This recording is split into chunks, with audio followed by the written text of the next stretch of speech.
Hello, friends. It's story time with Miss Dina, and today we're going to do our second read aloud of The Water Princess.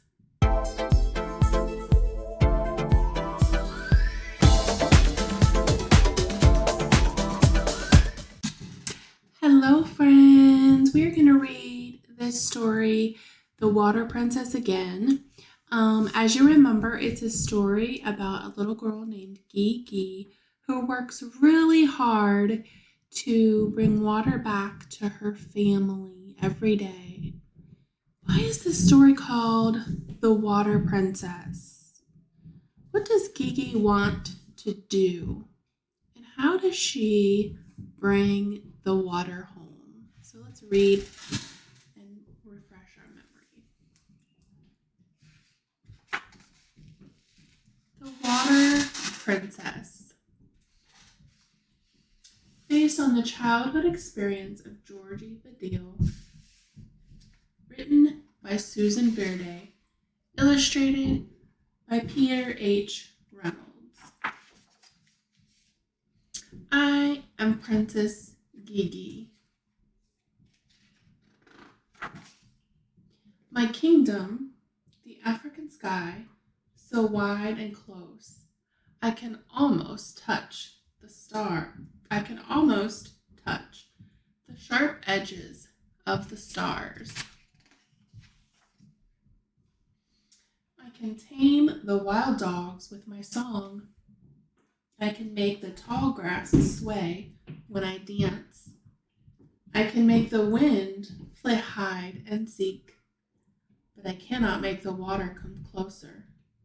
I cannot make the water run clearer, no matter what I command.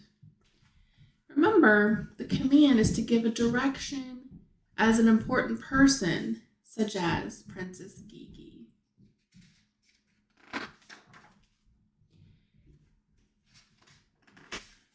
It's early morning, still dark. My mother wakes me. Gigi, my princess, it's time to get up.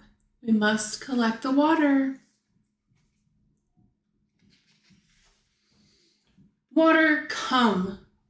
Don't make me wake before even the sun is out of bed, I demand.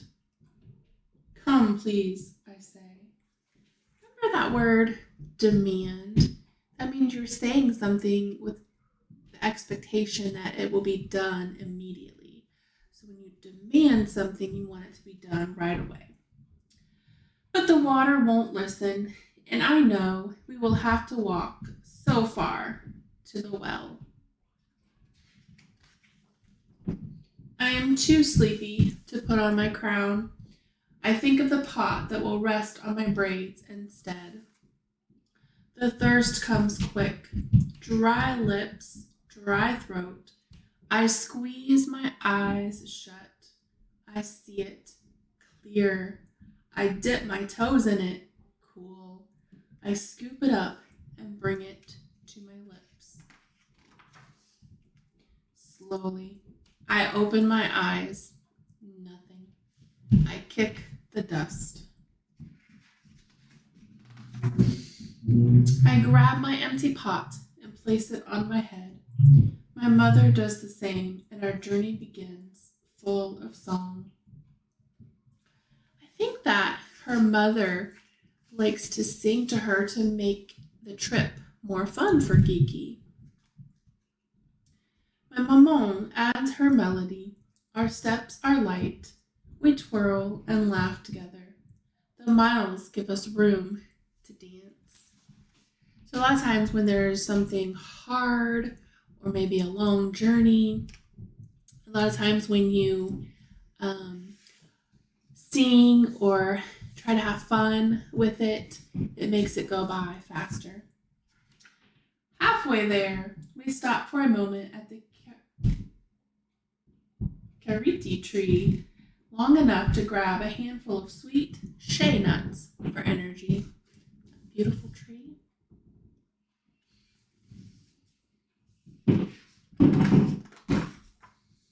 We can keep the dance going just a little longer. Maman, are we there yet? Finally, I hear the water running from the well. Remember, the well is an underground source of water, and they have to scoop up the water. The giggles of my friends, the chatter of women.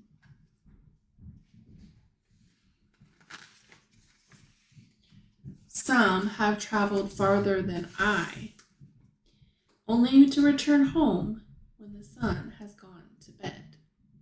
Can you imagine a trip taking all day that when you get home it's time to go to bed? My mom holds our place while I play with friends. The dance continues. The water is flowing.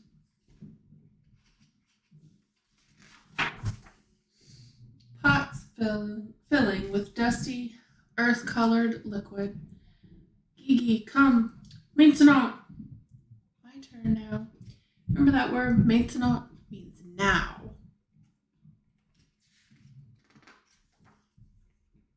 The dance home has slowed to careful steps. My thirst so heavy, like the full pot I carry. Our song is softer now. Our shoulders ache. Our feet cramp. I see home at last. So on the way home, their song is a little bit softer and their steps are a little more careful because they have water that they're carrying on their head now. I think Gigi and her mother must be very tired because they said, our shoulders ache and our feet cramp. They must be very tired. My mom boils enough water for drinking. We wait. Remember, she has to boil the water or make enough, heat the water up so that it bubbles to kill any germs in the water before they can use it for drinking or cooking and washing their clothes. Okay. My mom boils enough water for drinking. We wait. We wash our clothes. We prepare food for cooking. My father comes quickly from the fields to share in the drink and the meal. He scoops me up. My princess, you have returned with the water. I think when he gives her a hug, he feels so proud of her for going with her mother to bring home water for the family. That must be such a good feeling. Drink, Maman says, finally. Every sip fills me with energy. I want to make it last, but I can't. I gulp it down.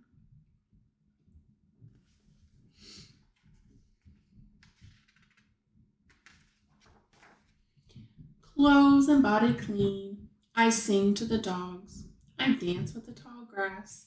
I hide from the wind. Maman brings one last cup she has saved just for me. Drink, my princess.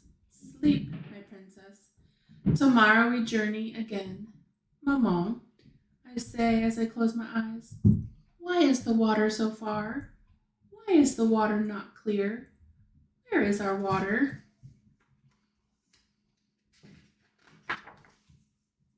Sleep, she says. Dream, she says. Someday you will find a way, my princess. Someday. What do you think her mama thinks she's going to find a way for? And how do you think she'll do it? I am Princess Gigi. My kingdom, the African sky, the dusty earth, and someday the flowing, cool, crystal clear water. Someday.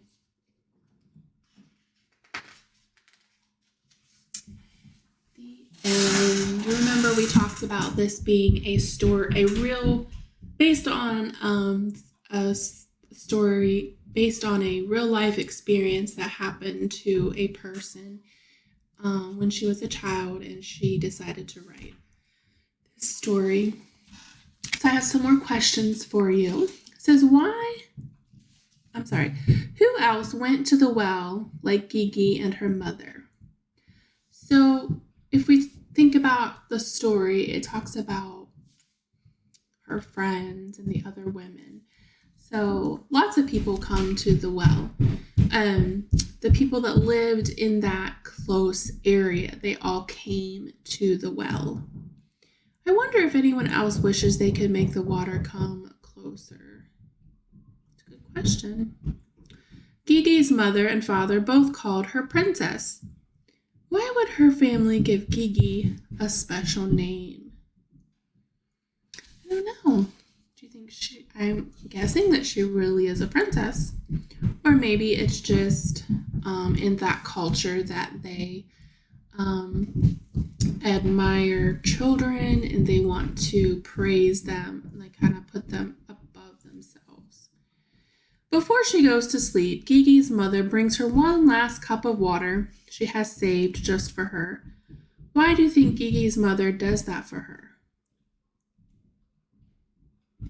Yeah, I think that probably because she worked so hard to bring the water and she's a child and she needs her energy, and we know that we get the energy from food and water.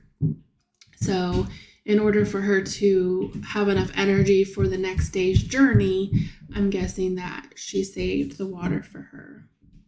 How do you think her mother feels about their long journeys to get water every day? Yeah, I think it's probably pretty exhausting, but at the same time, it's a great bonding moment between mother and daughter, being able to do that every day together. I'm sure they have lots of different conversations and sing different songs and have fun and things together. So I think it's really good bonding, really good for the relationship together. So I hope you enjoyed this second read aloud of The Water Princess.